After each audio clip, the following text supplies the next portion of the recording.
top commander whose Nazi SS-led unit is blamed for war crimes in western Ukraine has been discovered to have been living in Minnesota since shortly after World War II. Michael Karkots, an ethnic Ukrainian and now aged 94, was an officer and founding member of the Nazi-sponsored Ukrainian Self-Defense Legion and later an officer in the SS Galician Division, according to evidence uncovered by the Associated Press. This is a particularly significant find because at this juncture, so many decades after the end of the Second World War, the number of perpetrators of war crimes who are still out there are diminishing, and most of them, because they would have been very young during the war, are now very old, and also because they were young at the time, they were fairly low ranking.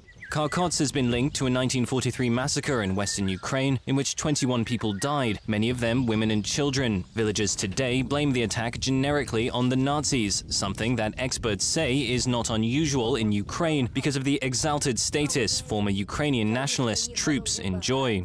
Well, in the country itself, he's not known as a perpetrator, not at all.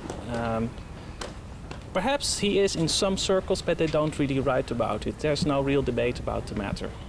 And it's similar to the case of John Demjanjuk.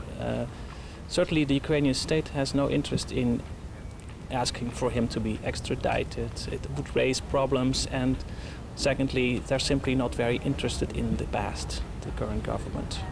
Karkots published a Ukrainian-language memoir in 1995, in which he states that he helped found the Ukrainian Self-Defense Legion in 1943 in collaboration with the Nazis' SS intelligence agency. He admits in the book that he was a commander in the unit, which received orders directly from the SS until the end of the war. Nazi hunters at the Simon Wiesenthal Center in Jerusalem say they think the evidence against Karkots is strong enough for him to be prosecuted for war crimes.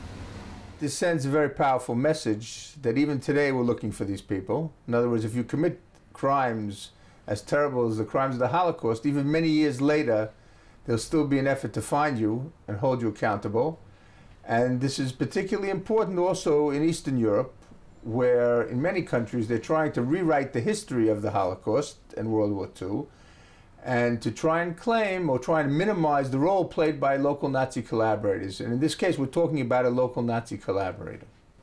Prosecution of Karkots in Poland may also be a possibility because many of his unit's alleged crimes were against Poles on Polish territory.